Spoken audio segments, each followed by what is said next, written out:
최근 열혈 크립토 유저들이 보너스 한번 거하게 타간 사건이 있었습니다. 바로 아비트럼 에어드랍인데요. 형 자랑을 하자면 언제쯤 토큰 주려나 목이 빠지게 기다리며 열심히 트랜잭션을 남겼더니 그 결과 약 500만원 상당의 에어드랍을 받았더랬죠. 오예 소리 질러. 죄송합니다. 너무 신나서 그만. 오늘은 형 말고도 많은 한국인들이 에어드랍 작업을 통해 용돈을 받았던 그 코인, 알고 보면 근본 그 잡채라는 그 코인, 얼마나 근본이었으면 토큰이 출시되자마자 업비트와 빗썸에 바로 리스팅된 그 코인 아비트럼에 대해 알아보도록 하겠습니다. 고고고!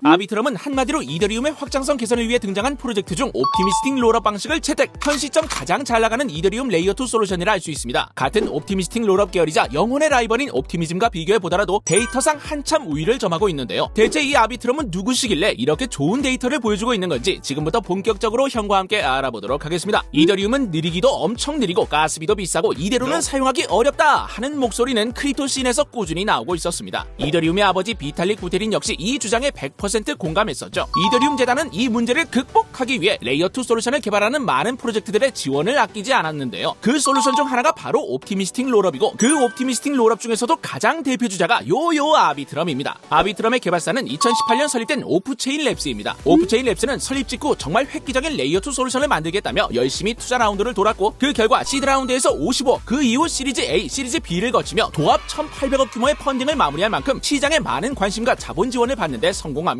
투자자들의 면모도 굉장히 화려합니다. 판테라, 폴리체인, 코인베이스 벤처스, 삼성넥스트, 알라메다. 이 친구는 사고 쳤으니 빼고. 아무튼 당시 기준 아주 매우 몹시 화려한 투자사들이 아비트럼을 지원 사격해 주었습니다. 이런 아비트럼에도 옵티미즘이라는 강력한 라이벌이 있었습니다. 프로젝트 출범 이후 옵티미스틱 가문의 1인자 자리를 차지하기 위해 치열한 경쟁을 이어가던 중 한 정책의 차이로 인해 아비트럼이 앞서 나가게 되는데요. 바로 화이트리스팅 정책의 유무입니다. 옵티미즘은 프로젝트들이 옵티미즘에서 스캠 프로젝트를 만들 것을 우려해 뎁 생성 시 옵티미즘 재단에 먼저 허락을 받아야 하는 화이트리스팅 정책을 도입했습니다.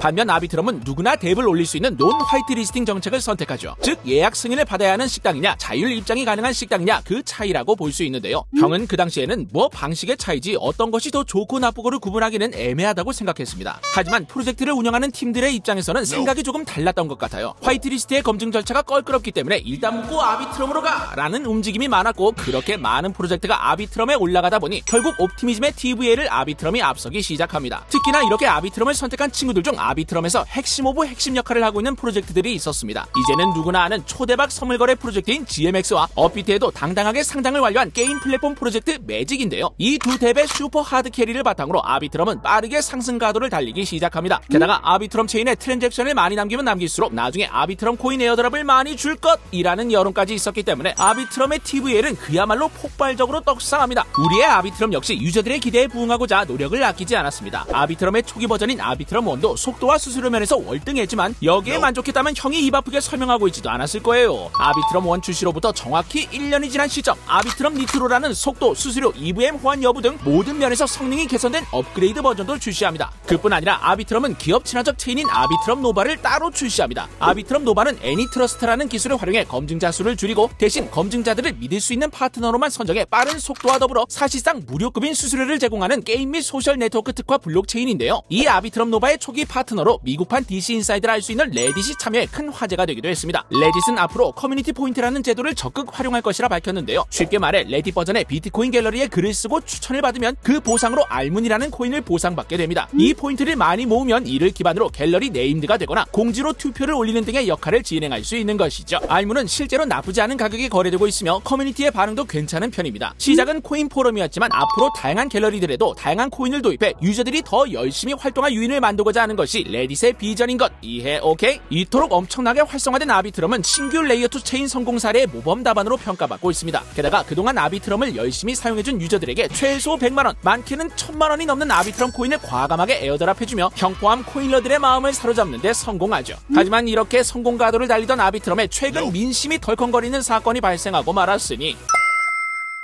아비트럼은 최근 허울뿐인 거버넌스가 아니냐 하는 논란에 휩싸였습니다. 아비트럼 재단은 다오 게시판의 운영 자금으로 쓸 돈이 필요하다며 약 7억 5천만 개, 무려 10억 달러가 넘는 규모의 아비트럼 토큰을 특별 보조금으로 분류해 별도의 거버넌스 절차 없이 재단이 활용할 수 있도록 요청하는 투표를 올렸는데요. 원래 코인러들이라면 본문을 읽지도 않고 아무따 찬성만 눌러왔지만 이번에는 좀 달랐습니다. 트위터를 중심으로 팀이 가져가는 물량이 너무 많다, 출처가 불분명하다, 거기에 사용자가 공개되지도 않는 토큰 판매 권한을 달라는 것은 무리다 라는 여론이 형성되며 이 거버넌스 투표는 반대 우세로 마무리되었습니다. 그런데 말입니다. 알고 보니 이 아비트럼 재단은 투표가 끝나지도 않았는데 이미 아비트럼을 시장에 매도하고 있었습니다. 7억 5천만 개 중 5천 개가 이미 시장에 판매된 상황이었던 거예요. 투표가 끝나지도 않았는데 대체 이게 무슨 일이고 거버넌스와 탈중앙이 대체 무엇인가? 이럴 거면 대체 왜 토큰이 필요하냐? 하는 생각이 들지 않을 수 없는 거예요. 사실 프로젝트의 입장도 이해가 안 가는 것만은 아닙니다. 이 사업이라는 것이 원래는 비공개로 진행되는 사안들도 많고 잘 진행되다가도 빠그러지는 부분도 있고 비밀 유지가 필요한 것도 어느 정도 맞기 때문에 사실 모든 부분을 투명하게 공개하는 것이 현실적으로 어려우니까요. 그런 의미에서 비밀 운영비 역시 필요한 부분이라고 생각은 합니다만 아무리 그래도 투표 없이 그냥 지네 마음대로 팔아버린다는 게 과연 이게 거버넌스가 맞나 싶은 생각 쉽게 지워지지 않을 거예요. 아비트럼 재단은 사건 발생 이후 홀더들에게 미안하다는 말과 함께 남은 7억 개의 토큰은 커뮤니티가 예산안을 수용할 때까지 사용하지 않겠다고 밝혔습니다. 이에 사태는 일단락이 되고 있습니다만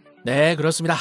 그뿐 아니라 이제 막 새롭게 태어난 신규 코인인 만큼 앞으로의 물량도 많이 남아있기 때문에 아비트럼 투자에 있어 오버행 리스크 역시 간과할 수 없는 부분인데요. 거기에 지금은 옵티미스틱 롤업이 대세인 장이지만 향후 옵티미스틱 롤업의 강력한 라이벌인 GK 롤업 계열의 스타크넷, GK 싱크와 같은 친구들이 출격 대기 중인 상황이기에 과연 아비트럼이 시장 파이를 유지할 수 있을지 유심히 살펴봐야 할 것 같습니다.